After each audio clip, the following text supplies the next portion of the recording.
नमस्कार, आप तमाम लोगों का स्वागत है शेखावाटी परिदृश्य पर।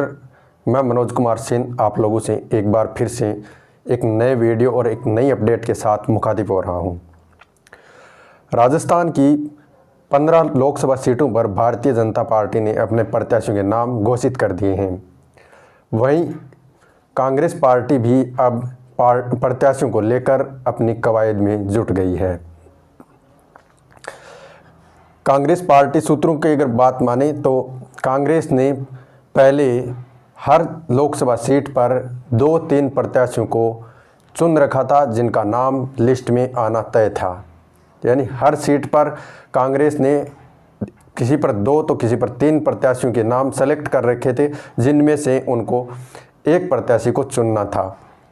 पर भारतीय जनता पार्टी की जो लिस्ट आई है उसमें कई ऐसे नाम शामिल हैं जिनकी वजह से कांग्रेस के समीकरणों में पार्टी को एक बार फिर से बदलाव करना पड़ रहा है। तो पार्टी एक बार पुनः मंथन करने में जुट गई है। आपको बता दें कि कांग्रेस पार्टी ने लगातार 2 चुनाव 2014 और 2019 में कोई भी सीट राजस्थान में नहीं जीती है। 25 की 25 सीटें कांग्रेस पार्टी ने हारी है। तो कांग्रेस पार्टी अब एक बार फिर से चुनाव जीतने के लिए हर संभव प्रयास करने की कोशिश करेगी। किसी भी तरह का पार्टी रिस्क नहीं लेना चाहती कैंडिडेट को लेकर। तो पार्टी की ओर से पुनः मंथन किया जा रहा है कि किन जो उम्मीदवार है, जो जीता हुआ उम्मीदवार है, उनको टिकट दिया जाए। कांग्रेस पार्टी के लिए सबसे बड़ी चुनौतीपूर्ण सीट चूरू, नागौर और बांसवाड़ा है। उन पर कांग्रेस पार्टी की ओर से मंथन किया जा रहा है। सूत्रों के हवाले खबरें भी आ रही है कि कांग्रेस पार्टी जिन सांसदों का टिकट काटा गया है उनसे हाथ मिलाने की भी कोशिश कर रही है। अगर वो सांसद पार्टी में शामिल हो जाते हैं तो उनको भी मौका दिया जा सकता है। साथ ही जो पूर्व खिलाड़ी हैं और पूर्व ब्यूरोक्रेट्स हैं उनको भी कांग्रेस पार्टी मैदान में उतार सकती है। अब अगर हम बात करें 15 सीटों पर कि किन को उम्मीदवार बनाया जा सकता है, तो सबसे पहले हम बात करेंगे नागौर सीट की। तो नागौर सीट की अगर हम बात करें तो सूत्रों के हवाले खबरें आ रही है कि कांग्रेस पार्टी हनुमान बेनीवाल की पार्टी राष्ट्रीय लोकतांत्रिक पार्टी के साथ गठबंधन कर सकती है और यह सीट गठबंधन को दे सकती है। साथ ही कांग्रेस पार्टी नागौर से हरेंद्र मिर्धा पर भी टिकट देने पर विचार कर रही है। हरेंद्र मिर्धा ने ज्योति मिर्धा को विधानसभा चुनाव में हराया था।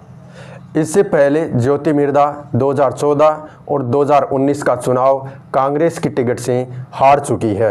अब अगर हम बात करें चूरू लोकसभा क्षेत्र की, तो चूरू से राहुल कस्वा का टिकट कटने के बाद कांग्रेस पार्टी राहुल कस्वा अगर भारतीय जनता पार्टी का दामन छोड़कर कांग्रेस का दामन थामते हैं तो कांग्रेस पार्टी उन पर भी दांव खेल सकती है। साथ ही राहुल कस्वा ने रविवार सुबह एक्स पर पोस्ट करके जल्द ही कार्यकर्ताओं के बीच होने की बात को कहकर इस बात को हवा दे दी है कि राहुल कस्वा चुनाव लड़ सकते हैं। अब अगर हम बात करें बांसवाड़ा की, तो बांसवाड़ा से भी भारतीय जनता पार्टी में कांग्रेस के दिग्गज नेता महेंद्रजीत सिंह मालवीय शामिल हो गए हैं और उन्हें भारतीय जनता पार्टी की ओर से प्रत्याशी बनाया गया है। तो यह सीट भी कांग्रेस के लिए काफ़ी चुनौतीपूर्ण है। तो कांग्रेस पार्टी वहां पर नए प्रत्याशी के तौर पर एसटी समुदाय के किसी पूर्व नौकरशाह को मैदान में उतार सकती है।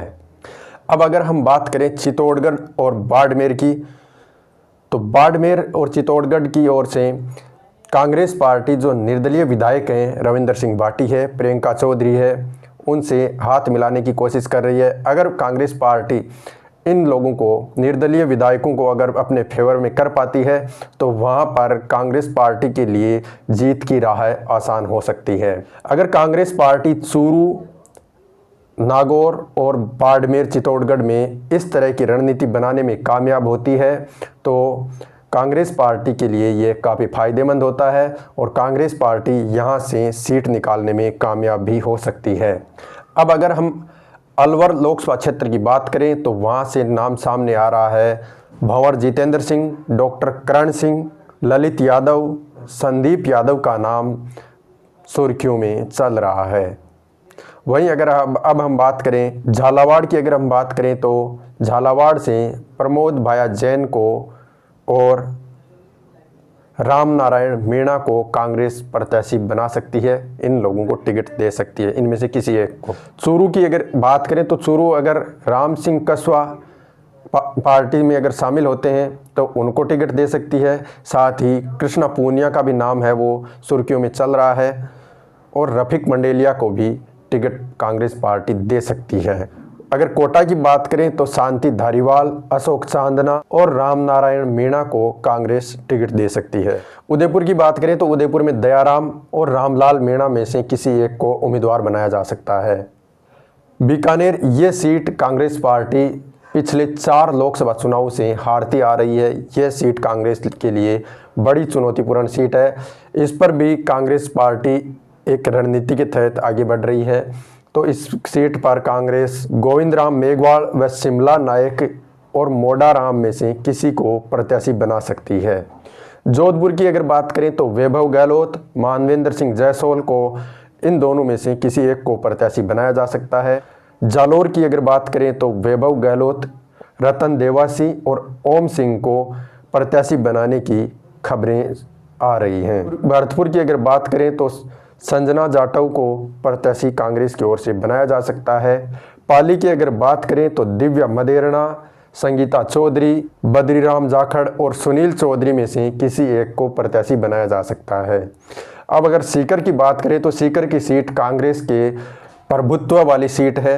तो यहाँ पर महादेव सिंह खंडेला का नाम और सीताराम लांबा का नाम सुर्खियों में चल रहा है। इनमें से किसी एक को कांग्रेस पार्टी प्रत्याशी बना सकती है। चित्तौड़गढ़ के लिए कांग्रेस पार्टी में फिलहाल कोई नाम तय नहीं है, हालांकि किसी राजपूत नेता को पार्टी मैदान में उतार सकती है।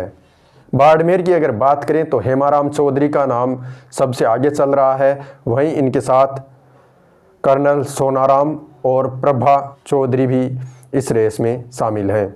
अब बात करें कांग्रेस के दिग्गजों की, तो कांग्रेस के दिग्गज राजस्थान से कोई भी अभी तक लोकसभा चुनाव को लड़ने को लेकर किसी भी तरह का संकेत नहीं दे रहे हैं। गोविंद सिंह डोटासरा की बात करें तो उनका भी अभी तक यही स्टैंड है कि वो चुनाव नहीं लड़ेंगे, और अशोक गहलोत की भी बात करें तो वो भी चुनाव लड़ने के पक्ष में नहीं है।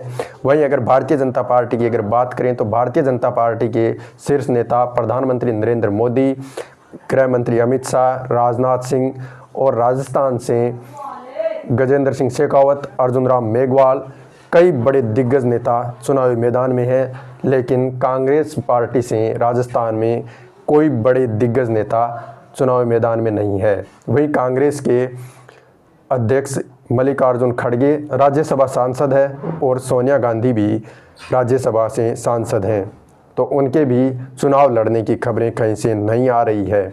हालांकि ये सारे के सारे सूत्रों के हवाले खबरें हैं, सूत्रों के नाम हैं, अभी किसी का भी नाम फाइनल नहीं हुआ है। जैसे ही नाम फाइनल होंगे हम आपको सबसे पहले वो लिस्ट बताएंगे जिन कैंडिडेट का नाम फाइनल होगा। तो मैं मनोज सेन शेखावटी परिदृश्य के माध्यम से आप लोगों से मुखातिब हो रहा था। अभी के लिए बस इतना ही। आप देखते रहें शेखावटी परिदृश्य और चैनल को सब्सक्राइब कर लें और साथ ही बेल आइकन को प्रेस कर लें ताकि आने वाली हर वीडियो की अपडेट आप लोगों को मिलती रहे। नमस्कार।